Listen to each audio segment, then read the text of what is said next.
Ce n'est un secret pour personne, le mariage du prince Charles et de Lady Di n'a pas été des plus heureux.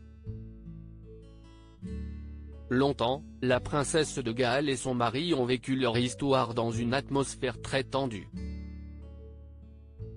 Et à l'époque, tout était bon pour énerver l'autre. Et ça, Lady Di l'avait bien compris. Dans le documentaire Inside the Crown, Secrets of the Royals, diffusé sur ITV, on apprend notamment que la mère des princes Charles et Harry usait notamment d'une technique qui rendait fou le prince de Galles. Son ancien attaché de presse Patrick Jefferson a raconté comment Lady Diana riait beaucoup délibérément lors d'engagements conjoints, notamment lors de leur venue en Australie, en 1983. Si elle rigolait volontiers, ce n'était pas car elle s'amusait mais simplement pour agacer son mari. En tant que royaux professionnels, ils étaient imbattables, mais en coulisses, c'était très différent.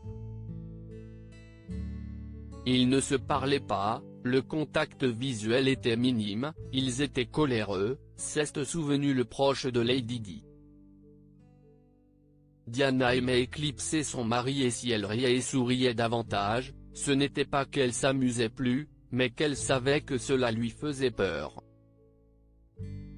Mais si la princesse de Galles a eu ce comportement, c'est surtout parce qu'elle était profondément meurtrie que son mari l'ignorait totalement, même lorsqu'elle a fondu en larmes à l'extérieur de l'Opéra de Sydney. Je ne pense pas que Charles l'ait remarqué. S'il l'avait vu, il était typique de lui de détourner le regard. C'était le premier signe que quelque chose n'allait pas et nous avons alors commencé à voir d'autres choses se produire, s'est souvenu l'attaché de presse dans le documentaire.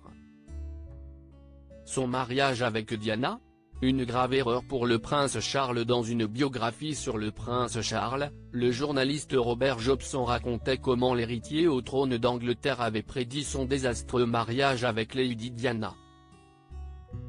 Une union qui a été une grave erreur selon le prince Charles, mais qui était aussi pour lui un appel du devoir, rapportait le Daily Mail il y a quelques mois. Mais face au manque de complicité flagrant avec la mère de ses deux enfants avant leur mariage, le prince Charles a songé un temps à annuler cette union. Je voulais désespérément quitter le mariage en 1981, lorsque, lors de mes fiançailles, j'ai découvert à quel point les perspectives étaient terribles, confiait-il dans cette biographie. Un sentiment prémonitoire puisque les deux ont fini par divorcer en 1996 après 15 années de mariage. Pas toujours heureuse.